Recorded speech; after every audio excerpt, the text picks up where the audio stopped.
Muito boa noite, amigos e irmãos do Adelphos. É um grande prazer ter vocês como nossa audiência e hoje para tratar de um assunto extremamente importante, preto no branco, racismo à luz da Bíblia. E nós estamos fazendo essa transmissão ao vivo e simultaneamente do Facebook e também no Instagram. Agora precisa ficar ligado porque a transmissão no Instagram só dura 1 hora e é possível que o nosso assunto vá um pouquinho além disso. Se você quer ficar aí o tempo todo, assistir até o final, eu recomendo que você depois vá para o Facebook e continue assistindo a transmissão de lá, porque vai valer a pena. Eu tenho certeza que você vai gostar dessa nossa discussão. E hoje nós temos a participação especial de 3 pastores, somando-se aos 3 pastores que já fazem parte aqui do Adelphos, Charles, Samuel e eu. E eu gostaria de apresentá-los agora. Um dos nossos convidados é o Marcos Freitas. Ele é pastor da Terceira Igreja Presbiteriana de Boa Vista, em Roraima. Ele é especialista em Antigo Testamento e Antropologia Intercultural, casado com a Hélida e pai da Adassa. Boa noite, Marcos, tudo bem? Boa noite, Fernando. É um grande prazer ter você com a gente, viu? Amém, prazer é todo meu. Boa noite, Charles. Boa noite, Samuel. Então, você também tem um canal na internet, é isso? Na verdade, é a Terceira Igreja Presbiteriana que tem um canal, né? O nosso canal, nós disponibilizamos as séries de exposições, porque nós expomos livros, né? E temos várias playlists lá com exposições bíblicas. E nós estamos também produzindo devocionais em áudio, que estão também disponíveis no YouTube. Muito bom. Obrigado pela sua presença e a sua participação. Nós temos também como nosso segundo convidado o Jubal Gonçalves. Ele é pastor da Igreja Presbiteriana do Brasil, professor de pregação, está terminando o seu doutorado em ministério. E aqui tem uma outra informação que eu não sei se eu dou. Ele é corintiano, para o bem ou para o mal. Alguns vão aplaudir, outros vão, enfim, criticar. Jubal é casado com a Daniele, pai de Henrique, Davi e Theo. Seja bem-vindo, Jubal. Obrigado, Fernando. Boa noite, Fernando, Marcos, Charles, Samuel. Onde é que você dá aula, Jubal? Eu dou aula no Servo de Cristo e em algumas outras instituições ali em São Paulo. E eu fiquei sabendo também que você está publicando um livro, é isso? Isso. Daqui algumas semanas já vai estar à disposição o livro chamado Teologia na Prática. Eu sou um dos organizadores, junto com o pastor Manuel Delgado, e é um livro em que outros autores colaboram, né, abordando temas assim práticos da vida pastoral. E quando for lançado, como que as pessoas podem fazer, os irmãos podem fazer para adquirir? Eu posso, a Adelphos pode talvez divulgar o meu contato, né, e podem estar em contato, portanto, me procurar diretamente para adquirir a obra. Então vamos fazer o seguinte, quando for lançado, você nos passa aí as informações que a gente coloca lá na página do Adelphos, direcionando aí o contato para você. Só não esquece da comissão depois, hein? Ah, tá ok. Tá ok, espero ser útil. O nosso terceiro convidado é Oreb Quaresma, ele é pastor da Igreja Presbiteriana de Ponta da Areia, IPB também, professor de língua portuguesa com formação clássica, casado com a escritora Simone Quaresma, que é conhecida de muitos, pai de 4 filhos e avô de 3 netos. Aliás, seja bem-vindo também, Oreb, você é um avô extremamente fresco, que eu fiquei sabendo. Nasceu o João. Quando foi, Oreb? Nasceu ontem. Ontem não, domingo. Tá bom, parabéns, viu, a você e a Simone, os vovôs, Obrigado. Tá bom? Apesar da barba branca, você não tem cara de avô ainda não, viu? Veja como ele tá bem de dia. Não foi ontem não, foi domingo. Ontem foi domingo, Oreb. Domingo, desculpa, sábado. Então agora estamos completos aí, você já vê na tela também Samuel, Charles, estão todos muito bem-vindos e vamos iniciar nosso programa. Apesar do tom descontraído, né, o assunto é extremamente sério. Os irmãos sabem muito bem que a onda de protestos que tem acometido muitos países aí, o mundo afora, e tudo isso começou, né, por causa da morte cruel, assassinato de George Floyd lá em Minnesota. E aí a minha pergunta que eu faço, eu vou pedir para o Marcos nos ajudar nesse sentido. Marcos, você acha que a morte do George Floyd foi um episódio de racismo ou de brutalidade policial apenas? Ou seja, se fosse um branco, aquele policial, você acha que teria agido da mesma forma? O que você me diz? Fernando, sendo bem sincero, eu não tenho condições de dizer se foi de fato racismo. A tendência é sempre a gente considerar isto, né?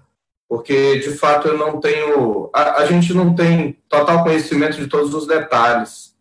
Até porque a mídia também, ela pende sempre para algum lado, dependendo da linha da mídia. Uhum. De qualquer maneira, não importa se foi racismo ou não, foi um tipo de... Foi cruel, né? Foi um tipo de discriminação, porque aqui eu já começo ampliando a discriminação. A gente fala de racismo, mas, por exemplo, não estou dizendo que todo policial faz isso, mas alguém que está na posição de autoridade pode abusar da autoridade e tratar o outro como inferior, oprimindo. E isto não só policial, qualquer pessoa que fica numa posição de autoridade ou de maior poder que o outro, essa é uma tendência do ser humano. Então é do mesmo jeito, seja porque ele é negro, seja porque ele é um cidadão comum, seja porque ele não é policial e o outro é. Entendi. Samuel, você gostaria de tomar a palavra? Eu queria tratar sobre essa questão de como o racismo se manifesta nos dias de hoje, né? Quando é que... Deixa eu perguntar a Jubal. Jubal, você já teve algum evento no qual você tenha compreendido que você foi tratado diferente por conta da cor da sua pele? Sim, sem dúvidas. A discriminação, eu acho que ela faz parte, infelizmente, da vida de um negro, por exemplo. E aí eu quero evitar extremos. Não quero ser vítima, eu acho que esse é um extremo. E o outro extremo é a gente desdenhar, como se esse problema não existisse. Então a gente precisa evitar os dois extremos. Mas, naturalmente, obviamente, eu me senti discriminado desde a infância, quer na escola, quer na igreja, sabe? Os grupos, né, que marcavam que brincavam e o pretinho ficava de lado. É claro que, à medida que eu fui crescendo, então a coisa muda um pouco de figura, né? Porque a gente aprende a se posicionar, a fazer amizades, né? E a ocupar o nosso lugar, inclusive como pastor, né? Já houve ocasião de eu ser convidado para pregar em um lugar ser hospedado na casa de alguém e a pessoa me tratar muito mal. A pessoa me tratou mal por ela ser preconceituosa, não é por conta da cor da minha pele? Não sei. Eu deduzo que sim, é provável que seja. É difícil afirmar, né? Eu não gosto de deixar coisa no subjetivo. Talvez tenha sido uma surpresa para a pessoa de que o pastor convidado tenha sido um negro, por exemplo. Provavelmente. Agora, é o tipo de coisa que eu não posso afirmar. A gente sente, a gente agora, deduz, mas não dá para afirmar. Existe, Jubal, essa questão interessante, saber, né, que se sofre na pele. Deixa eu tentar ampliar. Primeiro, você acha que há uma reciprocidade também? Existe dentro de comunidades negras preconceito com pessoas brancas? Olha, eu acho que é menor, mas eu acho que existe. Eu acho que existe, sim. Aliás, eu acho que a segregação, né, essa história de gueto, né, a música do negro, né, o livro do negro, eu acho que é uma espécie também de preconceito ao contrário. Talvez até no sentido ou na intenção de autodefesa, mas não deixa de ser um preconceito também. Só para terminar, fechar essa questão. Quando eu cresci, eu era gordo. Continuo sendo um pouquinho. Continuo sendo um pouquinho. Então, ficava para o final, né, o pessoal tirando time de futebol, era Samuel ou Barra ou Bola, e todo mundo preferia Barra e Bola, e Samuel ficava de forma que você era ruim de bola. As duas coisas. Mas vamos lá, porque o gordinho, depois que me vinham jogando, tudo mudava, porque o cabo era craque. Sim, claro. Agora, veja só, essa questão...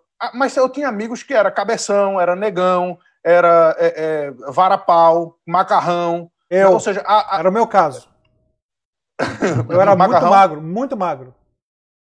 Entendi. Mudou, realmente as coisas mudam. Mas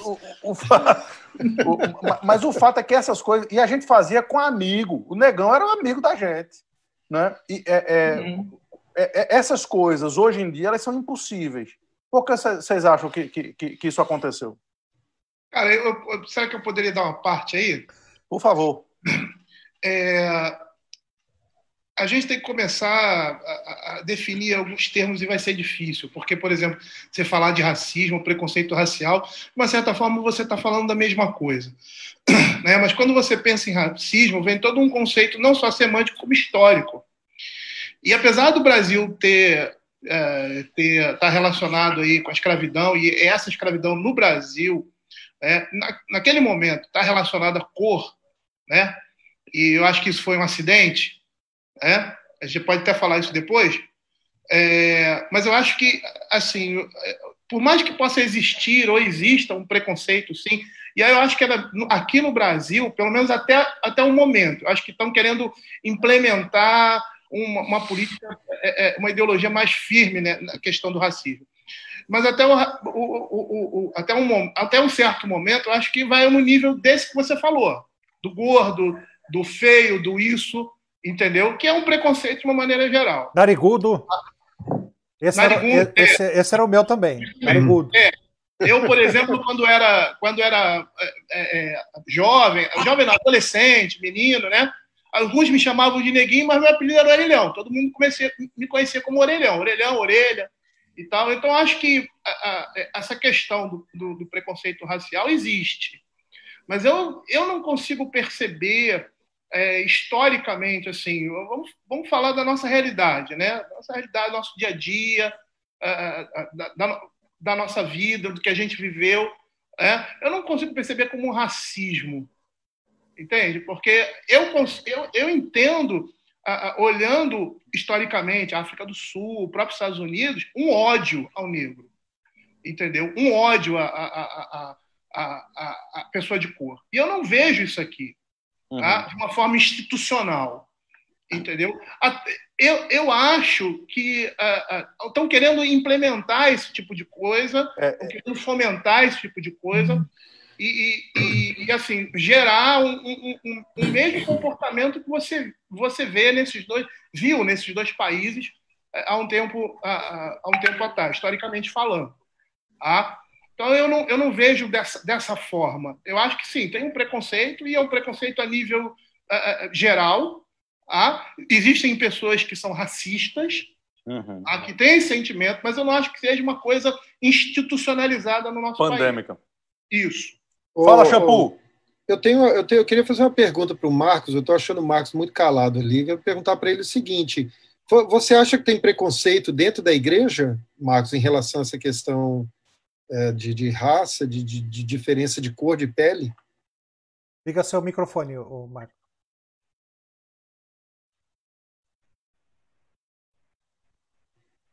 Obrigado, Charles. Eu estava pensando aqui, eu estava querendo esperar o Oreb falar, né, porque eu já tinha falado. Cada um tem uma vivência, uma realidade, né? Então, você tem pessoas que sofrem mais preconceito do que outras, e por diversas razões, não é só pela cor da pele. Existe preconceito na igreja em razão da cor da pele. E aí eu moro numa região onde há muito indígena. Existe preconceito da igreja em razão da etnia, existe preconceito na igreja em razão da condição financeira, existe preconceito na igreja em razão de uma certa característica, vamos dizer assim, do biotipo, ou biótipo. E o Samuel tocou bem nesse assunto. Irmãos, uma diferença entre o discurso identitário, que é um discurso coletivista, e o discurso cristão é que o discurso identitário, ele faz sempre uma crítica do sistema. Por causa da visão de que o homem nasce bom e a sociedade que o corrompe, que é uma visão russoniana, ele olha muito mais para fora. Eu sou puro e eu sou vítima. Né? É claro que isso não é o caso do nosso irmão que falou, o irmão Jubal, né? Nós sofremos muitas vezes discriminação. Mas eu fico pensando o seguinte: a visão cristã começa com a autocrítica. Eu estava pensando aqui naquele princípio da trave e do argueiro. O Senhor Jesus sempre disse que nós temos sempre uma trave, mas nós sempre enxergamos um argueiro e uma trave no outro. Então, eu queria, de minha parte, dizer que eu pratiquei preconceito. Eu pratiquei bullying. De alguma maneira, se eu me percebia superior a alguém, e isso aconteceu algumas vezes, eu me colocava acima daquela pessoa. E aí eu queria rapidamente, sem querer me delongar, mas eu tive uma experiência que me marcou muito em relação a bullying, em razão do biótipo, né, em razão da cor da pele. Nós estávamos no retiro, e eu nunca vou me esquecer, porque a pessoa que sofreu era só um menino de 12 anos, 13 anos, e sofreu, de fato, foi um bullying tão violento, não sem força física, mas com tantas palavras ofensivas, inclusive aludindo ao biotipo dele, à cor dele, que ele saiu, ele foi embora do retiro, era um retiro de jovens e adolescentes, e os líderes do retiro tiveram que ir atrás dele, e o encontraram em cima de uma árvore. E, assim, particularmente, aquilo mexeu muito comigo. Só que mexeu comigo porque eu era um dos que fizeram bullying. E ele era um cara hiper mega caucasiano, olhos verdes, ele ficou com 1,85 m, na época tinha 1,80 m, né? Brancão, bem branco, loiro, e todo mundo que estava fazendo bullying com ele, ou era uma mistura, né, de indígena com negro, com branco, que, enfim... É bem miscigenado, né? Então, assim, depois de muito tempo eu encontrei já adulto, assim, e eu fiquei muito mexido com isso, porque eu me lembrei desse evento e eu disse, eu fui muito cruel com ele. Então, assim, eu creio que existe racismo, sim, na igreja, depende do lugar, depende da cultura, depende da formação, e normalmente tem a ver com a formação étnica. Quanto mais é uma formação mais monolítica, vamos dizer assim, mais é a tendência a ter uma discriminação para com o outro. Mas isso independe, de certa maneira, da cor da pele. No caso dos negros, é circunstancial, tinha a ver com a cor da pele. Mas houve negros que escravizaram negros. Esse é o problema. Mas concordo não plenamente é com só você. esse preconceito, né? Oi? Legal. Eu concordo plenamente com você e eu acho que às vezes é um instrumento, é uma carta que o cara tem, entendeu? Para humilhar ou para tentar sair por cima numa discussão, o cara vê um defeito no cara, é isso, seu pançudo, seu negro, seu Que não é um preto. defeito necessariamente. Eu acho o que eu acho importante nisso aí é aquela pessoa que recebe ofensa, ela não se martirizar por causa disso, nem se diminuir por causa disso, entendeu? Acho que o grande problema também está aí, tá? Por quê? Porque eu já fui ofendido várias vezes, até com questão de cor. Mas, cara, entra por um ouvido e sai pelo outro. Você falou agora há pouco de que existe uma tentativa de se trazer isso, né? Hoje, falar sobre alguns assuntos é quase que um tabu, né? Falar sobre cota, falar sobre algumas coisas, por exemplo, algumas expressões, né? Denegrir, as pessoas estão dizendo que não pode usar essa expressão denegrir, ou dia de branco. A coisa tá preta. A coisa tá preta. É muito mimimi, né? É o lado negro do negócio e tudo mais. Essas expressões, vocês que são negros, vocês consideram racistas? Até expressões mais assim grotescas. Ou seu macaco, quando você era menino, você tá jogando bola, ou você tá no meio da garotada lá, aí um empurra o outro e tal, o outro xinga e tal, seu macaco e tal. É lógico que esse é um tipo de xingamento que você... né? Mas tinha gente que chegava e usava esse ou outro termo, não no sentido de ofender, mas no sentido assim, de brincar, de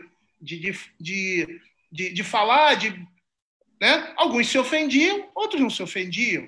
Entendeu? Eu acho que o grande problema é o que a gente tem hoje, porque você usa esse tipo de expressão. É lógico que eu jamais ia chamar alguém assim, né? Querendo ofender e tal, aquela coisa toda. E como o Marcos falou, a gente também já agiu de forma errada, implicava, zombava, chamava de nego também, né? Agora, acho que o grande problema é você criar como se faz hoje, tornar isso um crime. Entende? É uma ofensa. É uma ofensa. A pessoa se sente... Mas você tornar isso crime, é você exagerar. Coisas que você podia resolver no âmbito pessoal, você começa a dar uma certa proporção que você cria, na realidade, uma grande visão e uma grande inimizade. Eu acredito fielmente e concordo que a gente precisa da dimensão correta da coisa. Uhum. E concordo exatamente de que tudo depende da reação de quem é discriminado. Mas isso não isenta a pessoa. Com certeza. Né? Com certeza. Então, por exemplo, chamar de macaco é altamente pejorativo. Muito, muito pejorativo. Eu não tenho nenhum problema que me chamem de negão. Eu vou achar ruim se me chamar de moreno. Né? Às vezes eu brinco. Economizando tinta, senhora. Não é? Qual o problema? Não há nenhuma dificuldade de ser negro. Se me chamar de loiro, aí eu vou achar ruim. Meus amigos me chamam de negão. Né? Agora, a fala anterior do Oreb eu achei bem interessante, que eu também entendo que há uma tentativa no Brasil, de uma forma específica, de institucionalizar essa questão da minoria, do negro que é vítima e tudo mais. Mas eu discordo do irmão quando a gente considera o problema no Brasil menos acentuado por ser velado. Eu acho que nos Estados Unidos a situação está escancarada, a ferida está aberta. Aqui não. E a gente acaba lidando com uma hipocrisia muito grande, né? E aí eu reitero aquilo que disse no início. Eu entendo que os extremos são muito perigosos. Então, olha só, aqui a Yara Paranhos, ela diz assim, olha, já sofri preconceito no acampamento por causa dos meus cabelos crespos. Então, assim, eu acho, então, irmãos, que o preconceito de fato existe, né? Eu acredito que pelo fato de cada um vai sentir isso de uma maneira diferente, né? Eu vi aqui, né, o Oreb, se tiver numa parte de futebol, o cara provocar ele, chamar ele de macaco, ele não se ofende, mas o Jubal se ofende. E eu acho que essas peculiaridades, elas existem mesmo. Não dá para dizer que um tá certo, que o outro tá errado. Agora, e a reação a esse racismo? A gente está vendo o mundo fervilhando, né? As reações sendo, inclusive, violentas, né? Estátuas de pessoas que foram escravagistas no passado estão sendo destruídas. A minha pergunta é, vocês acham que a reação tem sido proporcional? É essa a maneira de reagir ao racismo que existe de verdade? Marcos, o que você acha?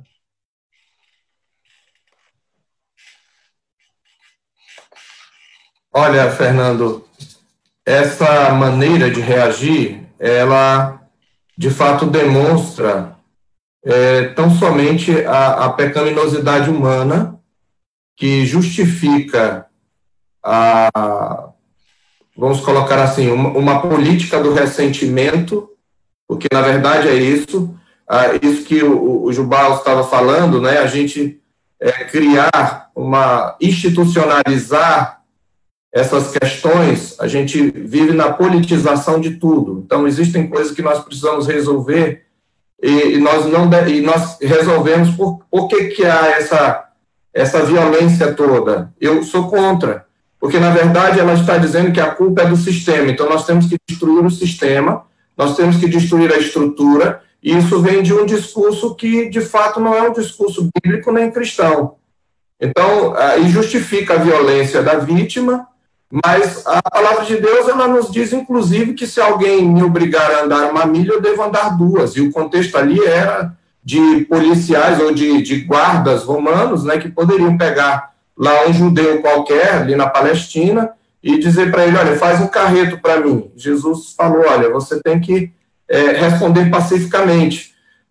Então, assim, a violência, de fato, quando você tem essa reação, você cria outras vítimas, inclusive pessoas que são contra o racismo, que são antirracistas, são também vitimizadas por causa disso. Eu estou falando vitimizadas no bom sentido. Então, a reação ela tem sido violenta, e essa reação de violência ela só acirra a fragmentação, ela só acirra essa briga identitária, porque o que nós vemos é isso. Na verdade, Ô Marcos, mas essa segregação, essa tentativa que a esquerda tem feito com essa questão de segregação, não é apenas entre brancos e pretos, é em todas as áreas que você puder imaginar. Não é? Na verdade, as políticas identitárias elas são extremamente fragmentárias. Até gente da chamada esquerda está discutindo isso, né? Eu falei outra vez numa outra conversa com o Alfredo e com o Alain René e o Reverendo Heleno, o Mark Lilla, né? Eu acredito que alguns conhecem, né? Escreveu no Brasil o Liberal de Ontem e o de Amanhã. Ele exatamente mostra que os liberais, chamados liberais dos Estados Unidos, perderam as eleições por causa dessa política fragmentária, que ao invés de pensar no ideal de nação e pensar de fato no coletivo, embora seja coletivista, ela direcionou os homens para o seu homúnculo interior. Então, os sites, por exemplo, do Partido Liberal Americano, estava cheio de outros sites e cada um querendo defender o seu lado, e isso fragmenta, né? Você tem uma visão fragmentária. Aqui no Brasil também o Antônio Risério, ele escreveu um livro também sobre o que ele chama de fascismo identitário, né? Então, essa visão... veja, o racismo deve ser combatido. Nós não estamos questionando isso aqui. Existe racismo em função da cor. Pessoas sofrem preconceito. Mas as pessoas estão... aqueles que lutam contra esse racismo, eles estão, na verdade, criando mais preconceito. Por causa da visão coletivista, eles colocam todo mundo no mesmo saco. Então, assim, você não pode nem falar. Hoje existe um conceito que eu não sei até hoje de onde surgiu essa ideia estapafúrdia de lugar de fala. O branco não pode falar porque ele não está entre os oprimidos. Só você sabe da sua dor. Como assim? Se eu tenho... Isso é preconceito. Isso é preconceito. Então, esse tipo de reação, ele cria novas vítimas, ele ataca quem às vezes não tem nada a ver com o problema, ele depreda a coisa pública que eu, preto, eu, negro, paguei, eu ajudei a pagar, não é? E ele traz prejuízo para todo mundo. Então, essa reação não é, obviamente, além de tudo, antes de tudo, ela é pecaminosa. Esse negócio de lugar da fala, né, exclui o sentimento de empatia, né? Não é porque eu não estou passando por aquilo que... É lógico que eu não vou sentir na pele o que uma pessoa está passando. Mas eu, como ser humano, eu vou ter noção daquilo e vou sofrer com ele também. Então, tira esse aspecto de empatia, que é natural do ser humano e que é cristão, né? Uhum. É uma ordenação bíblica. Chorar com quem chora, se alegrar com quem se alegra, né? Você exclui esse tipo de coisa. Agora, em relação a essas manifestações bravas, né, violentas, primeiro, não dá para a gente dizer que a motivação de todos aqueles que protestam seja ruim, ao contrário. Até acho que boa parte, maioria das pessoas que protestam tem uma boa motivação, embora outras acham oportuno depredar, roubar, saquear, protestar contra o governo. Mas independente da motivação, porque de motivação o inferno está cheio, cabe bastante gente ainda, o ponto é que um erro não justifica o outro. Segundo lugar, não é a forma mais eficaz de se protestar. Ainda não é a forma cristã de se protestar. E eu acho que ainda por último, se perde a razão, né? Então eu sou veementemente contra esse tipo de protesto, claro. Ô, Jubal, já que eu queria só lembrar, desculpa, eu queria só lembrar a grande parte do movimento negro hoje evoca muito Martin Luther King. Mas o que é que o Martin Luther King fazia? Ele ia junto com o pessoal para a rua para apanhar. Vocês vão apanhar, ninguém vai reagir. É uma luta não violenta. E de fato, Deus usou para quebrar muita coisa que havia nos Estados Unidos. Então, pelo menos a institucionalização do racismo foi quebrada. Existe ainda, mas ela foi quebrada. Era isso que você tocou num ponto. Você tocou num ponto que eu queria discordar de Jubal. Jubal disse há um pouco de tempo atrás que as questões não eram tão diferentes assim. Mas aqui Fernando, a gente estava até conversando um dia desse sobre isso, o Charles também. As igrejas, por exemplo, elas têm galerias porque os negros antigamente sentavam em cima. Tinham lugares, portas específicas que negro não podia passar. Não é? Então, esse tipo de situação, não é, que até poucas décadas atrás era vista aqui no sul dos Estados Unidos, eu, pelo menos, nunca presenciei a esse nível no Brasil. Então, Samuel, eu fui no museu lá em Detroit, da Ford, e aquele museu é interessante porque ele reproduziu assim, um cenário da década de 50, 40, 50 e tal, e eu vi lá, assim, me deu uma dor no coração muito grande. Tinha um bebedouro escrito assim, white people, e o outro bebedouro do lado assim, colored people. Quer dizer, pessoas de cor, né? Pessoas brancas e pessoas de cor. Então, assim, de fato, esses movimentos que aconteceram sob a liderança do Martin Luther King quebraram a institucionalização do racismo e tal. A gente não pode negar que ainda existe racismo nos Estados Unidos. Não tem como negar uma coisa dessa, sabe? Existe, agora, por dois lados. Agora, eu acho que a gente devia talvez ir um pouco assim. Eu gostei, bíblica, o Jubal, né? Citou, exatamente, o Jubal citou a Bíblia. Eu queria perguntar para o Jubal, o que a Bíblia fala? Como que a Bíblia trata dessa questão de raça? Parece-me não haver distinção racial na Bíblia, né? Primeiramente. Então, acho que a gente precisa ter uma cosmovisão cristã acerca disso. A Bíblia fala de etnias e não de raças, e quando o povo de Deus é chamado de raça eleita, todo um povo escolhido, onde nós temos brancos, pretos, mestiços e assim por diante, né? Agora, como lidar, não é essa a pergunta ainda, né? É? Não. Não, é mais a definição mesmo. O que a Bíblia fala sobre essa questão? Então, não tem nada a ver com aquilo que as pessoas têm, pelo que as pessoas têm lutado hoje em dia, né? Essa distinção entre branco e preto é consequência do pecado. Essa é a grande verdade. Agora, considerando, irmãos, considerando que nós tivemos um passado, né, de escravidão dos negros, há alguns irmãos aqui na internet que estão perguntando a respeito de dívida histórica. Vocês são a favor de dívida histórica, e como seria o pagamento dessa dívida histórica? Quem gostaria de se manifestar sobre isso? De cada vez, hein? Cara, eu acho esse negócio de dívida histórica um pouco absurdo. Acho que totalmente absurdo. Eu pego minha parte de dinheiro, hein? Eu não apareci no papel. O que foi? Eu não pego a parte dele dinheiro. Você tem ali nas Sagradas Escrituras, Deus falando, olha, esse ditado de que os pais comeram uvas verdes dentro de chilice embotado, não existe isso. Acho que cada um é responsável pelo seu pecado. Esse negócio de dívida histórica, eu não sei de onde tiraram isso.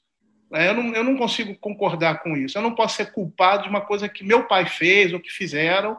Se for assim, meu filho, a gente tem dívida para todos os lados. Sociedades antigas que agiram de forma indevida.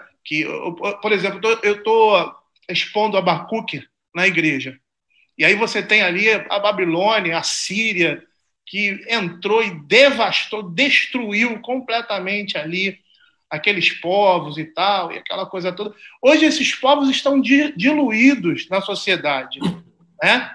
A Síria, aquela região da Mesopotâmia, e assim, que dívida é essa? Quem é que vai pagar isso? Quer dizer, eu serei responsável por aquilo que outras pessoas fizeram num momento específico da história, um contexto específico e tal. É complicado isso, entendeu? Eu não sei de onde se tira, qual é o argumento que se tem para basear esse tipo de coisa, e as pessoas se sentem culpadas. Pessoas hoje se sentem culpadas por aquilo que pessoas há séculos atrás que eles nem desconheceram completamente. Oreb, tem gente aqui nos Estados Unidos que pede perdão porque é branco. Eu queria pedir perdão porque eu sou branco. Cara, eu vi uma cena, Charles, eu vi uma cena de casais brancos lambendo as botas de pessoas pretas. Cara, mas é o tipo de ensino que está sendo passado pelo sistema que se gera a partir disso aí. É o efeito pêndulo, né? Se houve o racismo lá atrás, agora eles estão invertendo o pêndulo para um outro extremo, e o resultado disso vai ser ruim de igual modo, né? Mesma questão do machismo e do feminismo, né? Ou seja, a resposta de um não é o outro. Agora, teólogos de plantão, me responde uma coisa. A Bíblia fala de escravidão, e às vezes parece até que ela dá uma autorizada nisso. Como que a gente pode justificar ou explicar essa questão? Samuel, você quer falar? Não, essa questão aí é tão simples que eu vou deixar outro irmão aí responder. É tão simples também que eu vou deixar pela esquerda. Vai lá, Charles, ensina a gente. Qual a sua opinião sobre isso? Não é que a Escritura autoriza a escravidão. Veja bem, tem certas coisas que acontecem na Bíblia que não são a prescrição por exemplo, assim, a Escritura diz que Deus criou homem e mulher, mas a gente vê em algum momento que um homem toma duas esposas, é o caso lá de Lameque, né? Então, isso aí não foi uma prescrição. E no fim, Davi não foi teve Jubal? várias esposas. Jubal foi outro. Não, outra história. Mas Davi teve várias esposas e tal, e até mesmo a questão do divórcio, quando perguntaram para Jesus sobre isso, ele falou assim, olha, não foi assim desde o princípio e tal. Então a questão da escravidão, ela entra nessa categoria, sabe? Mas ainda assim... É regulamentada, né, Charles? Ela é regulamentada, ela é como que tolerada, porque, assim, fazia parte da cultura das pessoas. E não tinha nada a ver com pele, né? Tudo mais. E é interessante. Não, a escravidão na antiguidade não tem nada a ver com a pele, com a cor da pele. Não, não tem, de jeito nenhum. Era povo vencido que ficava escravo do vencedor. Inclusive acontecia, às vezes, de um judeu virar escravo de outro judeu, por uma questão de dívida e etc. Aí, no ano de jubileu, cessava o relacionamento escravagista. Mas o que é interessante é que, ainda assim, a Escritura Sagrada, mesmo no Antigo Testamento, lá no Pentateuco, etc., ela regulamenta essa questão de forma a conferir dignidade ao escravo. Isso aí é uma coisa que nenhuma outra cultura mostra, apenas a cultura judaica e depois a cultura cristã. É o que Paulo fala a Filemão, né? Também. Exatamente. E não tem nada a ver com a escravidão que nós conhecemos, nos tempos modernos, né? Um escravo naquela época era muito bem tratado, tinha muito mais direitos do que os nossos operários hoje. Quando a gente pensa em escravidão na Bíblia, a gente logo pensa na escravidão de 1500, colonização do Brasil, mas não tem nada. Século XVI, XVII. Não. Inclusive, Jubó, isso é interessante porque poderia acontecer da pessoa querer voluntariamente ser escrava. Aí tinha até um sinal lá e etc. Sim. Não era tão ruim assim, né? Então, essa questão de escravidão, ela, de fato, ela tem muito a ver com a visão cultural, né, de cada um. Porque, é o que eu falei, cada um remete à realidade que viveu. A escravidão vivida no Ocidente, ela é um pouco diferente daquilo que a gente vê. Não é que no passado os povos não discriminavam e tal, mas a lei civil lá de Israel, ela estabelece, inclusive, a possibilidade de haver escravidão por um dos pontos que eu acho interessante, é que o Charles colocou, que, às vezes, o sujeito se tornava escravo por endividamento. Ele era irresponsável, ele pecava como mordomo do Senhor, e, muitas vezes, ele tinha que se vender. Isso quer dizer, ele tinha que tão somente trabalhar pela sua comida. Ele não podia, a questão do escravo é que ele não podia... Normalmente, ele não podia juntar bens, mas ele deveria ter alimento, ele deveria ter a roupa. Então, é um contexto bem diferente. Eu estou falando lei de Deus, né? Eu não estou falando das culturas de modo que você explora. E aí, queridos, eu queria propor aqui relativizar um pouco, porque, às vezes, você tem uma relação empregatícia, como no Brasil nós temos uma lei mais rígida do que nos Estados Unidos, e nós temos um regime muito mais próximo da escravidão do que o dos Estados Unidos, por exemplo. Até porque a nossa CLT, ela é uma, vamos dizer assim, uma herança fascista, né? Porque ela é praticamente uma cópia da Carta del Lavoro, né? Do Mussolini. Então, isso é muito relativo. É porque, às vezes, a gente pega a palavra, não, escravo, não pode ser escravo. A questão não é essa, é que tipo de relação se estabelece. Senhores, tratai de modo, né, vós igualmente, tratai os vossos escravos, né, lembrando que vós tendes um Senhor no céu. Ele diz. Então, a questão não é se há uma relação de escravidão, mas é como eu vivencio essa relação. Então, como Senhor... Ora, a própria figura da escravidão, ela é usada para descrever o nosso relacionamento com Deus. O doulos. E Cristo é um escravo. É um senhor que se fez escravo, e nisso ele criou um modelo. O problema é que o discurso identitário e o discurso progressista, ele institucionaliza, ele politiza tudo. Então, ele coloca essa questão como se assim, é o sistema, não é a minha atitude, é a atitude de cada um. Agora, nesse ponto, me desculpem que só acrescentar um ponto, que nos Estados Unidos, nós precisamos lembrar, conforme o nosso catecismo diz, acho que nas perguntas 150 a 152, existem transgressões que são mais odiosas em si mesmas e aos olhos de Deus do que outras. Então, por um lado, eu concordo com o irmão Jubal, que no Brasil nós temos também um racismo, não devemos negar, e que ele é velado. Mas nós devemos, e eu acho que ele vai concordar com isso, dizer que nos Estados Unidos, e eu não estou falando isso porque quero me livrar como brasileiro, o racismo ele se agravou porque ele se institucionalizou. Nós não vimos no Brasil essa institucionalização. E isso é mais grave, porque você não tem instrumentos legais para se defender. Nós precisamos ter essa visão.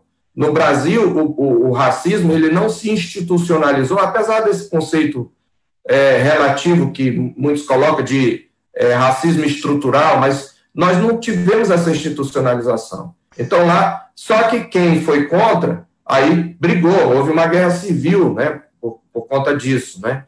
Mas nós precisamos lembrar isso, que existe, muito mais grave quando é institucionalizado. Então, o que em Israel nós temos? Nós temos a escravidão como uma coisa que é normal entre as culturas, mas Deus, quando ele criou as leis civis, quando ele trouxe as leis civis para Israel, ele humanizou a relação escravo-senhor. No momento que humanizou, ela se relativiza. Então, você pode usar escravo e senhor sem nenhum problema. Alguns escravos diziam, o escravo às vezes era liberto, dizia, não, eu quero ser escravo, colocava, agora eu quero ser escravo seu. Amava o seu senhor, né? Amava. Havia uma relação, lembra de Abraão e Eliezer? Havia uma relação, né? O da casa, quando o senhor não tinha um filho, era o escravo mais velho. Então, é muito diferente. Então, quando a gente fala, a Bíblia tinha escravidão, tinha, mas é diferente. E essa questão de dívida histórica, irmãos, você tem dívida os gregos têm dívida, no primeiro século, muitos povos têm dívida com os caucasianos, porque os bárbaros caucasianos, eles foram escravizados. Muita gente tem dívida com os judeus, né? Nós temos dívidas, tem brancos aí que têm dívidas históricas que nunca pagaram para ele. Então, eu gostei muito da fala de um antropólogo. Alguém perguntou, professor, tem dívida histórica? Ele disse, tem, mas vamos negociar? Porque você tem que saber quem tem dívida com quem, né? E só que se institucionaliza essa questão da dívida, então vamos criar cota para cá e para lá. Estou entrando num tema polêmico aqui, mas é mais ou menos isso. Não é assim. É a emenda que sai pior que o soneto.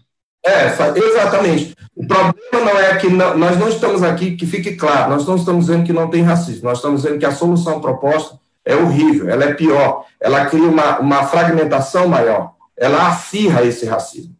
Agora há pouco, o Jubal, eu vou perguntar para você mesmo. O Marcos falou, né? Não tem racismo institucionalizado, aí você falou, ainda. A minha pergunta para você, Jubal, você acha que o racismo no Brasil está piorando? Hoje a sociedade é mais racista do que era antes? Ótima pergunta. Primeiramente, eu concordo com o Marcos, né? Só que quando o racismo é institucionalizado, a gravidade se dá nas evidências, né? Nos guetos, nos bairros de negros e assim por diante.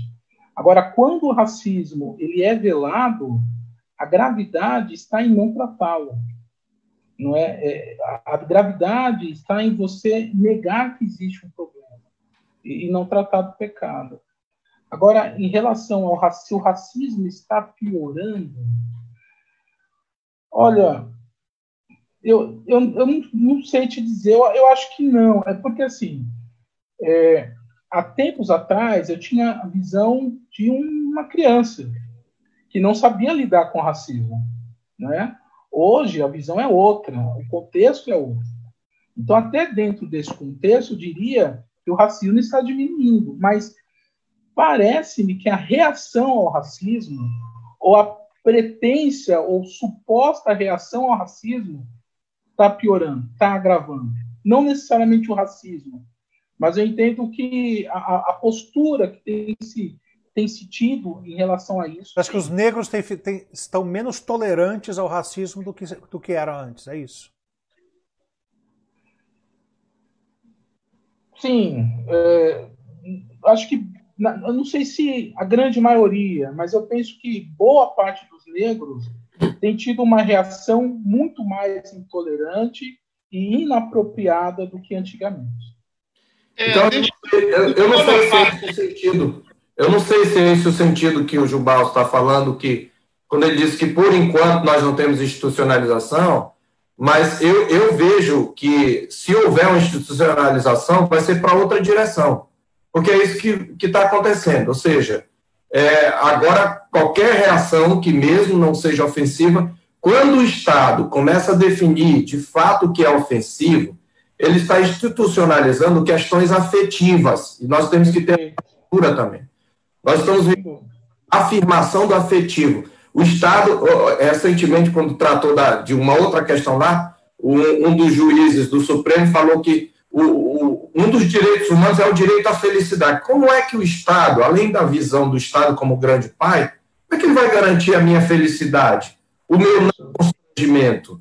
Então, nós vamos ter uma institucionalização no Brasil, se não nos cuidarmos. Ao contrário, vai ser uma discriminação daquele que não está no coletivo dos oprimidos, e ele vai começar a ser, mesmo aqueles que não são racistas. Então, o racismo existe, eu já sofri. Só que é interessante, eu sofri uma vez, quando eu estava num estado, aqui, não foi aqui, mas no outro estado do Brasil, mas na outra semana um colega meu, um colega até conhecido dos irmãos, também sofreu, só que ele não sofreu por ser negro, ele sofreu por ser nordestino. Então, e foi no mesmo lugar, não foi a mesma pessoa, mas foi no mesmo lugar. Por isso que eu estou dizendo, ele existe, ele é velado, ele tem que ser tratado. E como é que é tratado? E aí eu queria propor, eu sei que é o Fernando que está coordenando aí, que a gente pensasse sobre a questão da Bíblia e da identidade, porque isso passa pela questão identitária, né? De identidade, né? O que a Bíblia fala da identidade? O que é que constrói a identidade? O que é que destrói, né, a identidade como Deus a criou e como ela é reconstruída? Eu tenho uma proposta sobre isso, mas eu quero ouvir os colegas. Olha só, deixa eu dar uma parte aqui. Na realidade, eu concordo com o que vocês estão falando, mas, assim, eu tenho um grande, eu não sei se é um defeito ou uma virtude, né? Até por ser de língua, eu gosto dessas questões de etimologia e tal, né? Então, toda palavra ela tem uma história, ela tem uma semântica, e tem uma história ligada a ela. Eu não consigo, apesar de assim, reconhecer que possa existir algumas pessoas que são racistas, mas eu não consigo falar no nível do Brasil, pelo menos até o momento, até esse momento. Por que eu falo até esse momento? Porque a gente está vendo que as coisas estão caminhando para aí, tá? Com essa ideologia marxista e tal, essa exacerbação com relação à questão do negro e tal. Mas eu não consigo olhar o nosso país e como o Marcos falou mesmo, institucionalizado. Você vê esse sentimento racista, porque quando você fala em racismo, eu lembro da história do povo americano, entendeu? Era um ódio, eles odiavam, chegavam a matar, as pessoas não podiam estar no mesmo lugar, entendeu? Então, assim, eu tenho dificuldade em classificar o que a gente tem vivido até agora. Eu estou falando até agora porque a gente está vendo uma outra direção, essas diferenças serem exacerbadas. Em falar em racismo, preconceito de cor, tá? Tanto que você citou o nordestino, o preconceito é o mesmo. Eu estava lendo um comentário sobre isso, e tem um historiador espanhol, que ele escreveu A Guerra Civil Espanhola, esse livro é de 1969. Ele estava nesse livro, ele discute um livro de Aristóteles que eu não sabia que existia, uma obra dele, vou até procurar, Racismo e o Mundo. E ele fala que antes do século XVI não havia nenhum pensamento racista. Tá?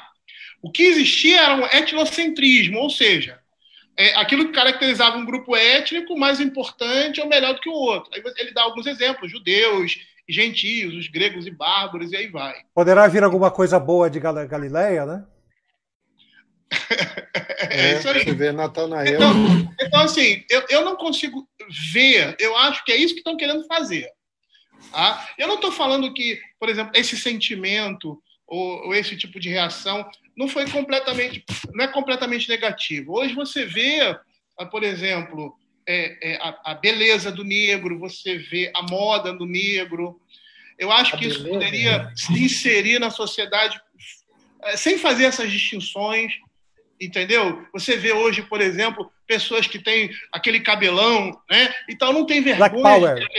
Isso, não tem vergonha de aquele cabelão, pelo contrário, é até bonito, entende? Como eles fazem aquela coisa toda, aquele rastafari e tal. Eu acho que tem a beleza, tem a beleza, e a gente tem que considerar esse tipo de coisa. Agora, achar que por isso que a minha dificuldade, né, de você falar em racismo no Brasil, e aí eu concordo conjugal. Até o momento, eu não acho que seja um racismo. Eu acho que sim, preconceito de cor. Porque como eu classifico isso? Isso é uma classificação muito pessoal. Eu acho que o racismo é aquele nível de ódio, de rejeição completa que você não consegue nem ficar com aquela pessoa do lado. Eu acho que isso não existe no Brasil. Existiu na África do Sul, provavelmente deve existir até hoje, não sei, com menos intensidade, nos Estados Unidos também. E é esse sentimento que gera o sentimento contrário, que foi a pergunta anterior aí, de que se existe racismo do negro contra o branco. Existe. Nos Estados Unidos isso é muito forte. Eu não sei aqui, entendeu, no Brasil, mas é um tipo de reação, entende? É um tipo de reação contrária a esse tipo de sentimento, a esse tipo de comportamento. Peraí, que é natural. Eu preciso dar um aviso rapidinho. Os irmãos que estão nos assistindo, os irmãos amigos que estão nos assistindo no Instagram, a live no Instagram vai acabar em 3 minutos. Se você quiser continuar nos assistindo, vai para o Facebook, que a gente vai continuar o papo lá, até daqui a pouquinho a gente terminar os assuntos propostos. Então, vem para o Facebook para continuar com a gente. Vamos lá, Aurébio, pode continuar. Eu queria só ilustrar... Okay. Eu queria só ilustrar aí o que o Aurébio falou, assim, um pouco, um toque de humor. Quando você fala a questão de racismo, você tem que pensar, mas que tipo de pessoa se sente constrangida? Hoje você tem tantos grupos identitários que praticamente você não sabe o que dizer. Então, por exemplo, quando o Aurébio falou aí, aquele negão, vamos dizer, a beleza negra, né, com aquela cabeleira, eu falei, e eu? Você é careca, mano! Pô, você é careca! Pra ser negro tem que ter cabeleira, bonito. Agora eu tô com problema de identidade. Não existe isso. Mas eu não tô longe de você, não, viu, Marco? Fala aí, Jubal. O Oreb, ele aborda o assunto na semântica com muita propriedade, né? Então, eu não faço a distinção entre racismo, preconceito. Eu agradeço a aula. Mas, assim, eu acho que grande parte das pessoas não faz essa distinção, né? Então, coloca tudo no mesmo bolo. Preconceito, racismo. E eu mesmo não faço essa distinção, não me preocupo com ela. Então, seja o nome que você queira dar a isso, né, precisa ser tratado, precisa ser abordado, precisa ser confrontado com as escrituras e tudo mais. Mas é isso aí, mas eu agradeço. Muito boa explicação. Então, eu queria falar um pouquinho essa questão da escritura, se for possível, Fernando. Por favor, vai. Lembrar que um dos grandes problemas, primeiro, meus irmãos, nós sabemos que a salvação é pela graça. E dentro da igreja, a primeira barreira que a igreja teve que vencer foi uma barreira étnica. Os irmãos sabem que precisou haver diversas intervenções do Espírito de Deus para que os crentes judeus entendessem que os samaritanos também faziam parte do povo de Deus, e principalmente os gentios. Bom, essa é uma discriminação, podemos chamar de racismo. Na nossa tradução, Pedro, lá em Atos 10, quando ele tem aquela visão que não considerasse os animais imundos, aquilo que Deus purificou comum, ele entra na casa de Cornélio já se desculpando, né, no verso 28, diz, olha, vocês bem sabem que é proibido a um judeu juntar-se ou mesmo aproximar-se a alguém de outra raça. Lembrando que raça aqui ele está se referindo a outro povo que não o judeu. Mas Deus me demonstrou que a nenhum homem considerasse comum ou imundo. Depois, no capítulo 11, ele é chamado a atenção. Você entrou na casa dessas pessoas. Essa é uma forma de discriminação que precisa ser, de fato, combatida. Toda forma deve ser combatida. Mas essa era uma forma, eu diria que até institucionalizada dentro da cultura judaica. Né? Erradamente, né? E era por questões cerimoniais, né? Questões nacionalistas também. E aí, o que é que acontece? O Espírito Santo cai sobre aqueles gentios, né? E não era a cor da pele, porque no capítulo 8, um negro se converte, um etíope, e lá em Atos 13, depois, você vai ter o Níger lá, que o nome significa possivelmente que ele tinha pele negra, né? Então, a Bíblia desconhece essa questão da cor da pele, mas existia uma discriminação, e eu creio que é aí que tem que ser tratada, que aos gentios, a todas as nações, foi dado arrependimento, foi concedido arrependimento, para a salvação por meio de Jesus Cristo. Então, o que é que, de fato, nos torna um só? Esse é o ponto. Qual é a base da nossa unidade? Primeiro, que nós somos imagem e semelhança de Deus. Por mais que se fale que todos os homens são iguais, hoje nós temos uma sobra defectiva da visão cristã, porque não se justifica, não tem uma justificativa racional, além da cristã, de que nós viemos de um mesmo Deus, de um mesmo Criador, e de um mesmo homem, de um mesmo Adão. Segundo, em Cristo, né? Em Cristo, gente de todas as tribos, povos, línguas, raças, vão estar no mesmo povo que é o povo de Deus. Então, o que é que você tem? A Bíblia fala que em Cristo não há homem, nem mulher, nem escravo, nem livre, nem bárbaro, etc. Todos são em Cristo. Isso é tão relativizado que a relação de escravidão nem se acaba. O importante é você entender que essa relação me coloca igual ao outro, seja ele meu escravo, meu empregado, ou seja ele o que for. Então, a unidade que você tem em Cristo, criada, e outra coisa, essa característica multiétnica da igreja, ela é um testemunho da sobrenaturalidade da igreja, porque nós não nos uniríamos, gente de tantas culturas diferentes, nós não nos uniríamos, se não fosse pelo poder, pela ação do Espírito Santo, né, no nosso meio. Então, aliás, Marcos, me permita aqui uma parte, a divisão em si, ela é trazida por causa do pecado, né? Quando a gente vê que quando Adão e Eva comem do fruto proibido, eles se dividem completamente, eles se fragmentam, né? Essa unidade que havia na criação, ela se fragmenta. Eles se separam da própria natureza, se separam um do outro, se separam de Deus. Aí depois nascem os filhos, um é contra o outro. Depois, no capítulo 3, nós temos duas descendentes diferentes.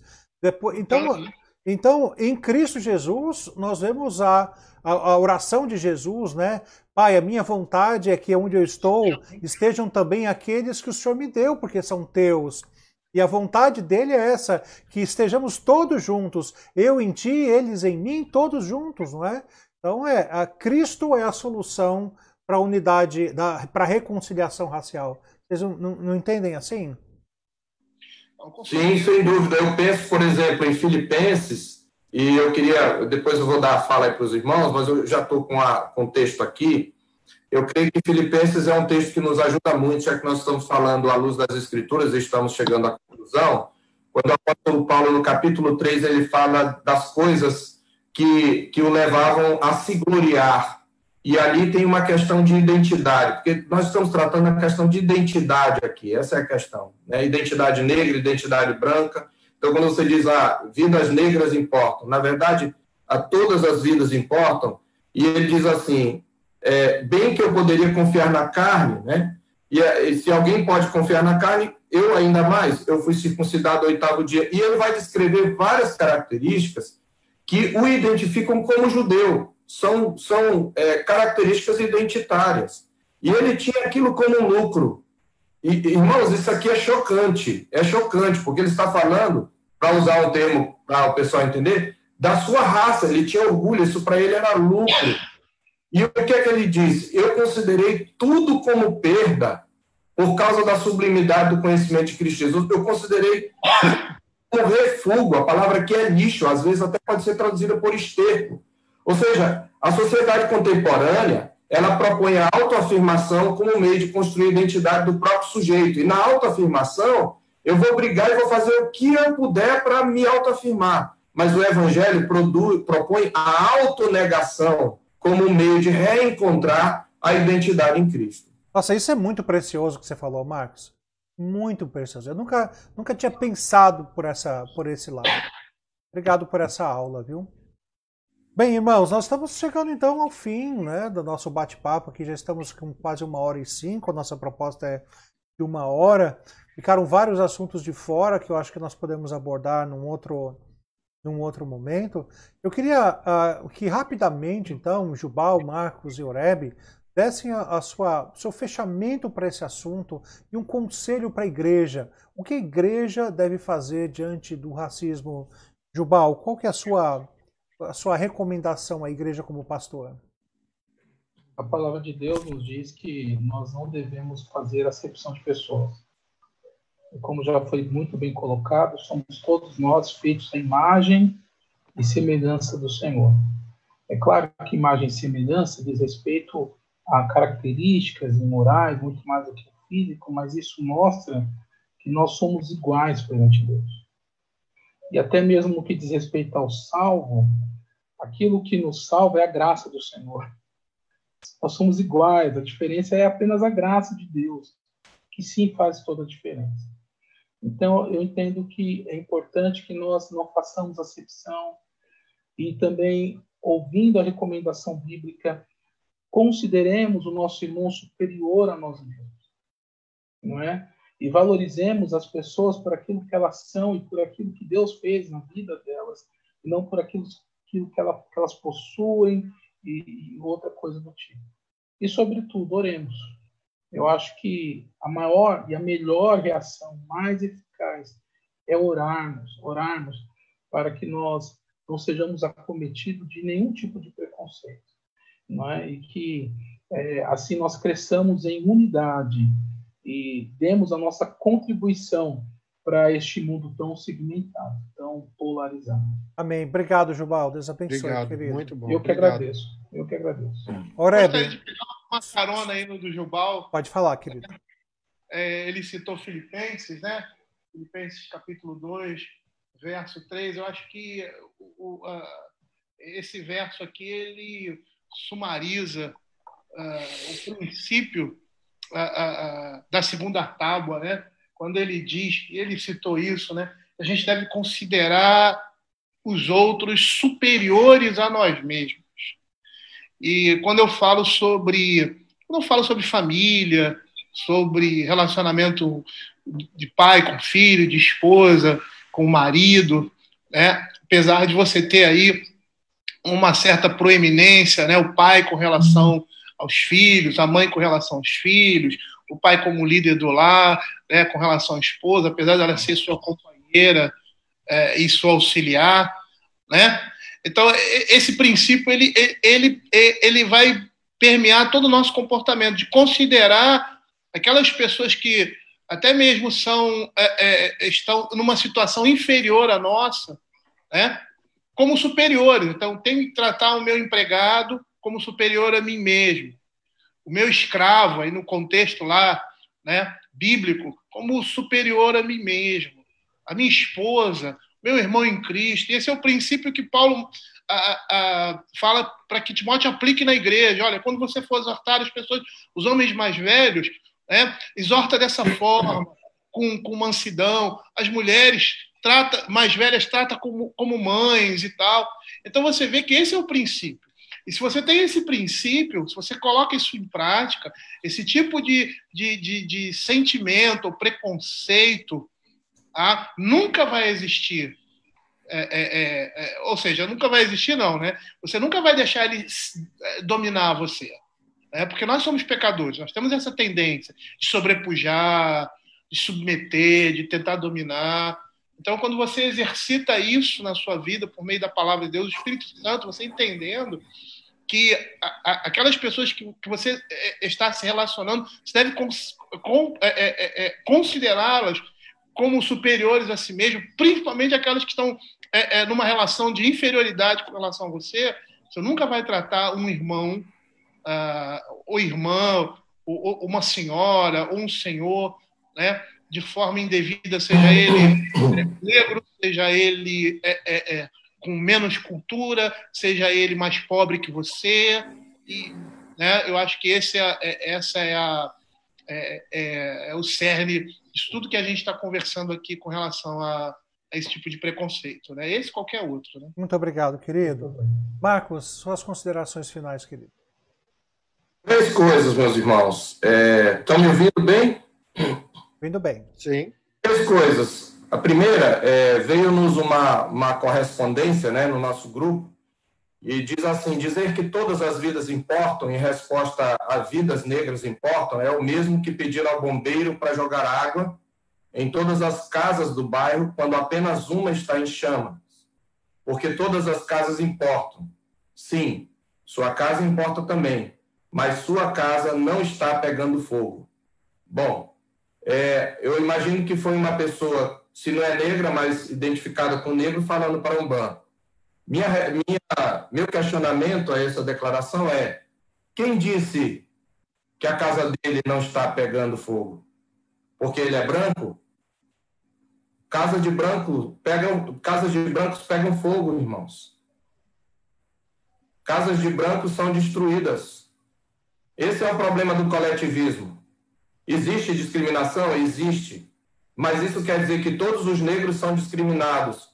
E sempre discriminados e nunca discriminam. E todos os brancos sempre discriminam e nunca são discriminados? Não. Esse é o problema do coletivismo. Ele pega um grupo e diz: esse aqui é vítima, esse aqui é oprimido, esse aqui é opressor.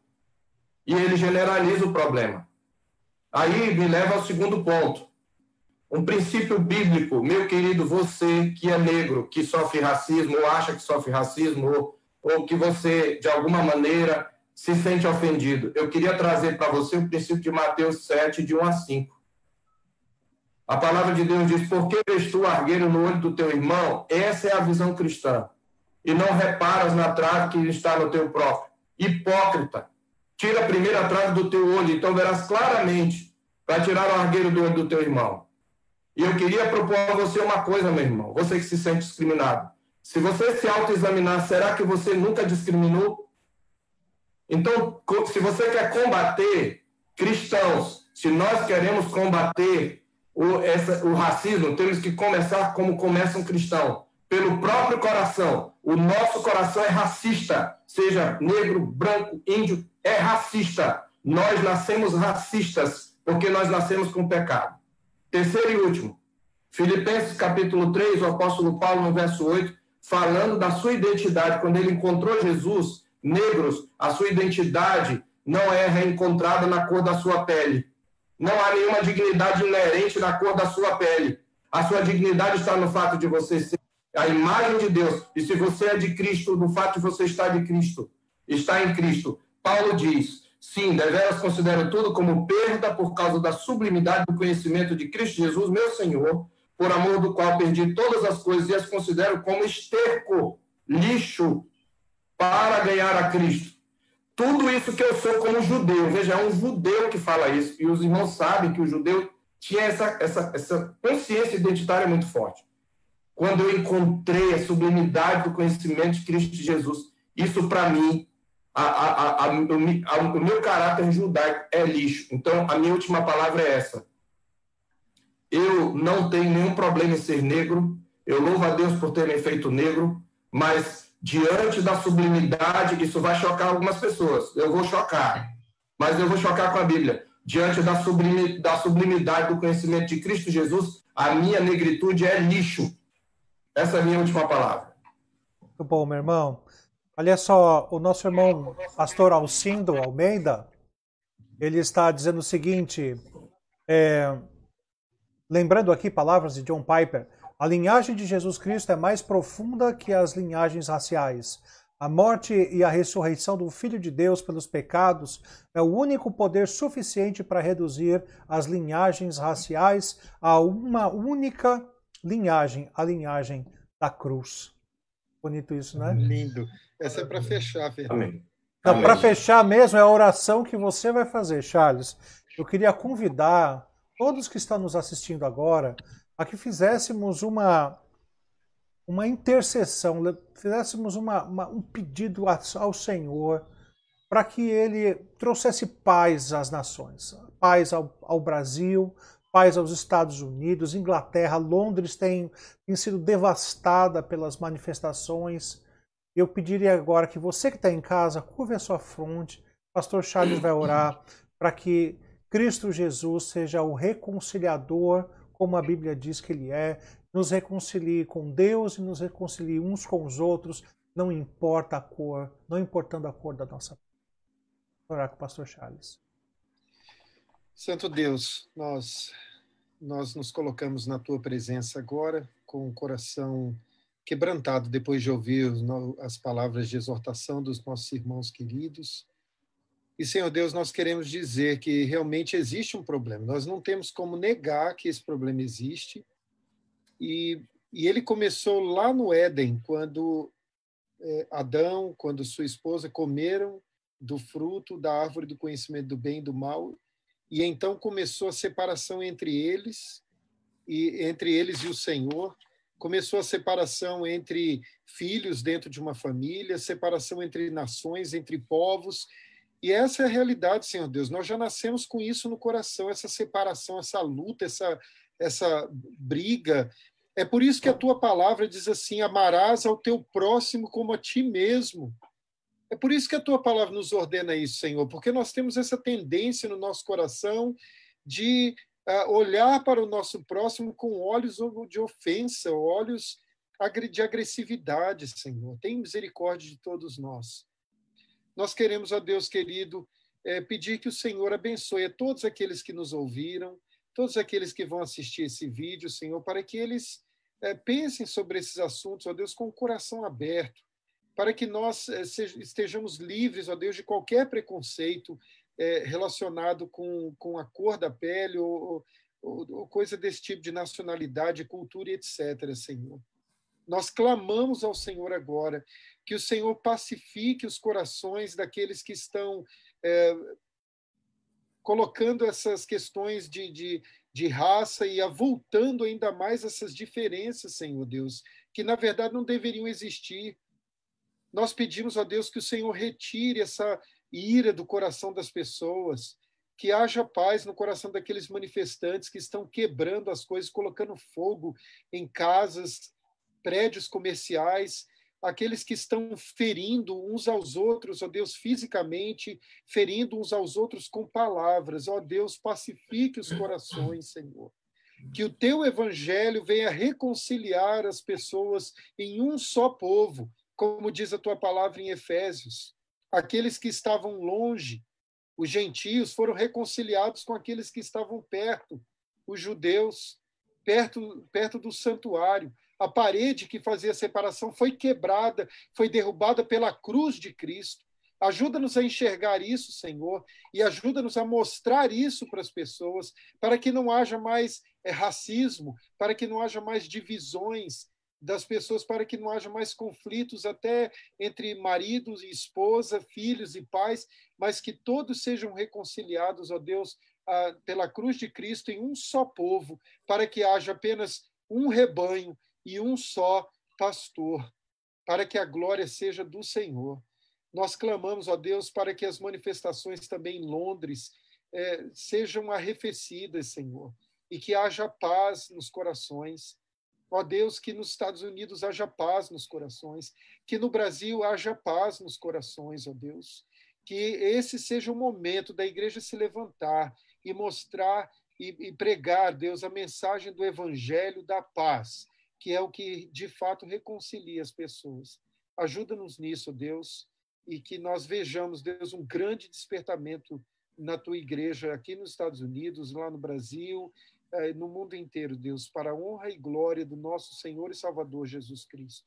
Nós oramos assim agradecidos por tudo que os nossos irmãos falaram. Continue a usá-los, ó Deus, poderosamente nas suas congregações locais e onde eles passarem, eles continuem a mostrar a beleza da cruz de Cristo, a glória da igreja no Senhor Jesus Cristo. Em nome de Jesus é que nós oramos. Amém, Senhor. Amém. Amém.